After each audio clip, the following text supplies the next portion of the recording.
guys! So, naara mga day no, tanan ang atong na-harvest mga day no. Lain na sa siya nga batch mga day, daghan kay siya mga day. So, murag ikatuloon siguro ni nako sagol sa utan mga day no, karon mag-utan ko mga day. So, fresh kay mga day from the Garden of Love, daghan kini siya pila ni kabuk murag siyam. Yan natay okra, fresh from the Garden of Love. So, libre ang atong utan mga day no. Yan, syempre, malunggay! O, di ba mga day? All green.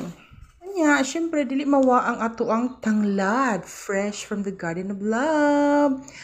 Pang ano ng dugo. O, di ba? Pang uso sa dugo mga day. Ito na siyang sagulan. Ani niya. Kaning kamunggay. Healthy kini siya mga day no. Green dyan siya tanan mga day no. Na fresh na ato ang panudan ani mga day. Gamay-gamay. Na ay medyo niwang pero taas kaayo. Na asay tambok kaayo nga mubo. Na asay mubo taas niya. Tambok diri, mubo diri. Oh, mo ana na siya mga day. Kani siya gamay nga murag na ningko man mga day.